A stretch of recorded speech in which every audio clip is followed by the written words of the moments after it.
Salam, salam outsider, le débrief commence maintenant.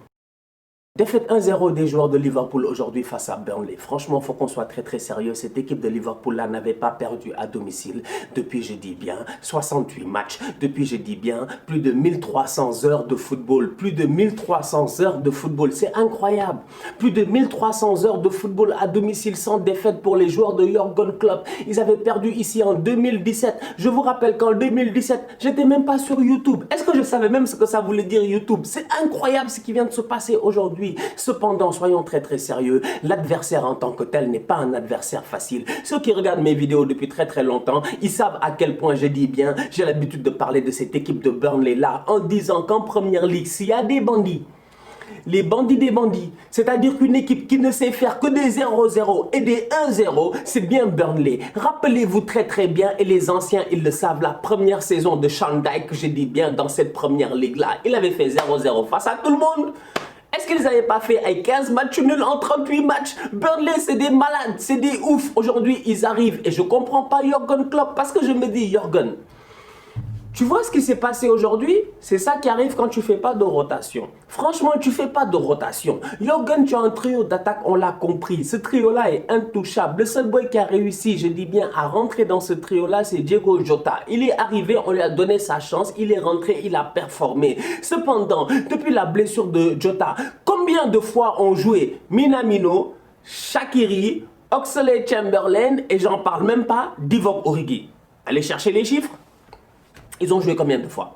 Combien de fois ils ont joué? Presque jamais. Aujourd'hui, sincèrement, quand tu vois l'action que rate Divock Origi en première mi-temps, il y a de quoi être traumatisé. Divock Origi doit claquer ce but-là.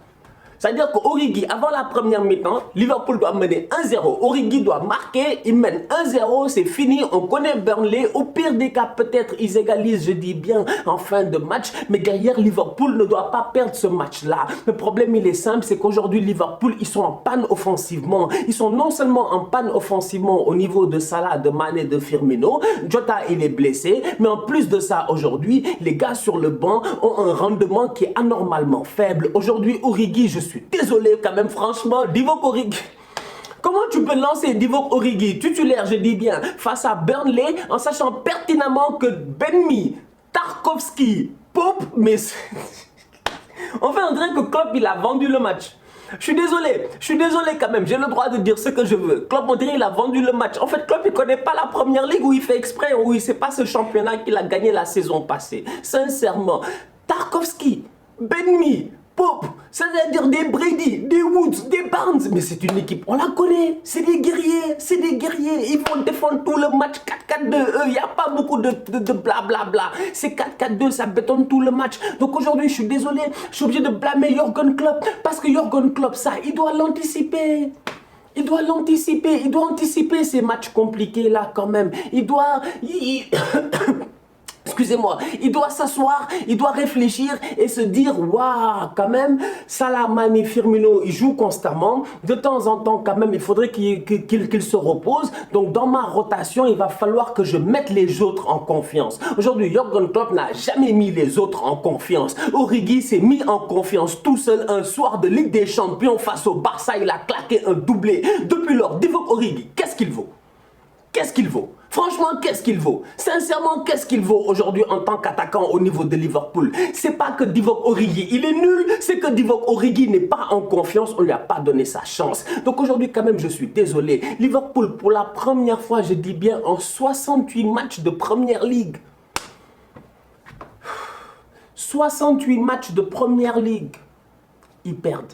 La dernière fois que Burnley avait battu Liverpool en Première Ligue à Anfield, c'était en 1974. Le coach, je dis bien, de Burnley, Sean Dyche, il est né en 1971. Il avait 3 ans. C'est incroyable ce qui s'est passé aujourd'hui. C'est même historique en fait. Franchement, respect. Depuis sa très longue blessure, Alex Oxlade-Chamberlain, j'ai l'impression que ce n'est que l'ombre de lui-même. Où est Ox? Où est Ox? Ox qui transperce, Ox qui court, Ox qui est quand même un boy qui est dangereux, qui va très vite, qui a une très bonne force de frappe. Mais Oxlade-Chamberlain, sa première mi-temps aujourd'hui, mais elle est décourageante. La dernière fois, j'en ai parlé, j'ai dit que Oxlade-Chamberlain, c'est le premier joueur de football que j'ai vu qui est un ramasseur de balles sur un terrain de football. Parce que Oxlade-Chamberlain, je dis bien, il ne crée aucune occasion, il ne fait que ramasser des ballons. On lui fait des longues passes, il va ramasser le ballon, c'est tout. Après, qu'est-ce qu'il fait avec le ballon? Absolument rien. Souvent, il le perd. Je suis désolé quand même. Vous avez vu l'animation offensive de Liverpool aujourd'hui, mais elle est anormalement stérile. Trent Alexander-Arnold, il passe son temps. Arnold a fait genre 70 centres. Il n'y en a aucun qui est dangereux, mec. Il n'y en a aucun qui est dangereux. Franchement, c'est-à-dire que je ne comprends pas Jürgen Klopp. Franchement, Jürgen, je ne le comprends pas. Jürgen, je ne le comprends pas, je ne le comprends pas, je ne le comprends pas. Si tu as envie de jouer avec des latéraux qui passent leur temps à attaquer et qui oublient, je dis bien, leur tâche défensive, joue à 3 derrière. J'espère que l'année prochaine, il va le faire. Franchement, Fabinho, on a vu qu'en défense centrale, il est bien. Thiago Alcantara, il est posé devant tes gars là, devant ta défense, n'est-ce pas? Mais mets-moi la saison prochaine, Fabinho, Thiago, comment ça s'appelle? Fabinho, Joël Matip, Virgil van Dijk. Je sais pas, débrouille-toi. Joue à 3 derrière pour donner enfin cette liberté-là à tes latéraux. Parce qu'aujourd'hui, je suis désolé quand même. Regardez bien le boy McNeil en deuxième mi-temps. Le boy de Burnley, le numéro 11, sur le côté de Trent Alexander-Arnold. Combien de fois il a pris de vitesse Excusez. Combien de fois il a pris de vitesse Thiago Alcantara? Franchement, dites-moi combien de fois il a pris de vitesse Thiago Alcantara aujourd'hui. Donc je suis désolé quand même. À un moment donné, sincèrement, je vous dis, il faut commencer à quand même à... Je sais pas, j'ai envie de dire au coach là de s'adapter. Adaptez-vous à vos adversaires.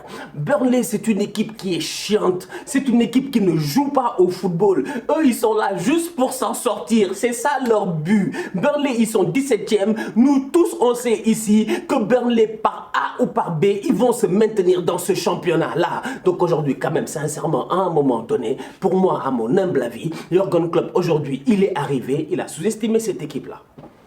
Non, le 11 de départ qu'il a mis aujourd'hui, c'est du n'importe quoi. Toi, tu me fais jouer Shaqiri au milieu de terrain, même s'il n'a pas fait un mauvais match. Oxlade, il est sur le côté, il n'a rien foutu. Origi, il n'est pas en confiance. Ça se voit. Sadio Mané, il est tout seul. C'est difficile. Wijnaldum en première mi-temps, incolore, inodore. Tout le match même, incolore, inodore. Wijnaldum n'a fait qu'une accélération pertinente. Passe à Mohamed Salah, superbe arrêt de Nick Pope, qui a été sensationnel aujourd'hui, le gardien de Burnley. Mais mis à part ça, Wijnaldum, vétéran sur le terrain, c'est quoi son input? C'était quoi son input? Franchement, qu'est-ce qu'il a donné aujourd'hui? Absolument rien. Non, sincèrement, Liverpool, ils ont été très décevants. Tactiquement décevants, dans l'envie décevants, ils ne sont plus en confiance et le calendrier est infernal pour eux.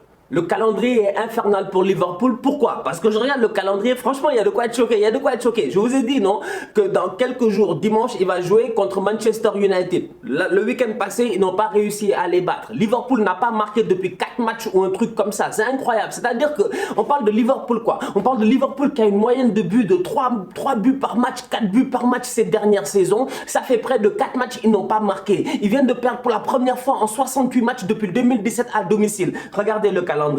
Prochain match de Liverpool, Manchester United. Après Manchester United, Tottenham. Après Tottenham, West Ham à l'extérieur. Après West Ham, ils accueillent Brighton. Ça va. Après, ils accueillent qui? Manchester City. Après Manchester City, ils jouent Leicester. Après Leicester, ils jouent Leipzig en Ligue des Champions. Après Leipzig, ils jouent Everton. Vous avez vu le calendrier de Liverpool? Je vais répéter pour ceux qui n'ont pas bien capté. Liverpool doit jouer contre Manchester United, Tottenham, West Ham, Brighton, Man City, Leicester, Leipzig, Everton. Les 8 prochains matchs de Liverpool, c'est... C'est-à-dire que Liverpool... Et sincèrement, je m'inquiète pour eux. Vivement le retour de Diego Jota. Il ne faut pas avoir peur de le dire, les Reds de Liverpool sont en crise. Ils sont en crise. Franchement, ils sont en crise. Hein. Ils sont en crise. Il ne faut pas avoir peur de le dire. Ça, c'est la crise. Quand tu es champion en titre, tu viens de gagner la Ligue des Champions. Tu viens de faire 2 finales de Ligue des Champions d'ailleurs d'affilée. Tu gagnes la Ligue des Champions. Tu gagnes le championnat d'une manière extraordinaire. Tu es en crise. Franchement, Liverpool, ce qui se passe en ce moment, ils sont en crise. Liverpool, l'année passée, je dis bien, la saison passée, au même moment, après autant de matchs, ils avaient 55 points. Est-ce qu'ils ont 35 points même? Ils sont genre à 20 points du niveau qu'ils avaient l'année passée. L'année passée, au même moment, je dis bien, Liverpool avait 13 points d'avance sur le deuxième. Aujourd'hui, ils sont à quoi? 6-7 points de la première place. Je suis désolé. Je suis désolé.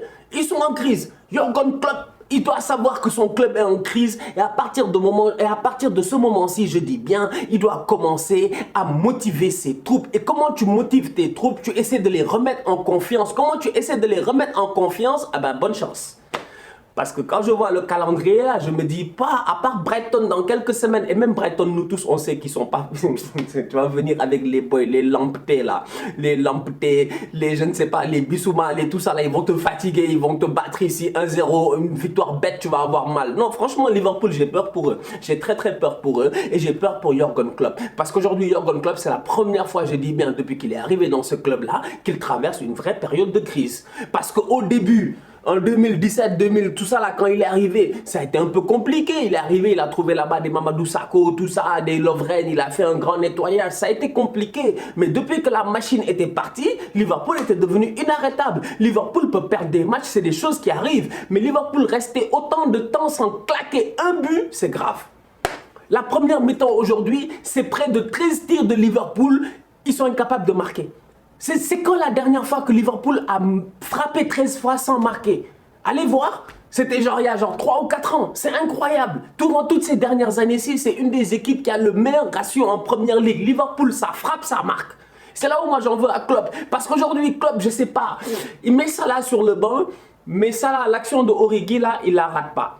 Et Origi, à un moment donné, je me dis, frère, si tu n'es pas sûr de marquer, fais la passe. Ah, Sadio Mané, Sadio était là. Comme il fait dans sa célébration, Sadio était là, il était comme ça, Sadio. Il demande la passe, il dit fais-moi la passe. Il lui a pas fait la passe, il a frappé sur la transversale. Franchement, les supporters des Reds, je dis bien, ils sont en sueur et il y a de quoi. La famille, on se capte très bientôt pour un nouveau débrief. Apparemment, le Barça, ils se sont gérés, ils ont gagné finalement 1-0 ou je sais pas quoi. C'est compliqué ces bandes de tocards là, incroyable. C'est-à-dire que...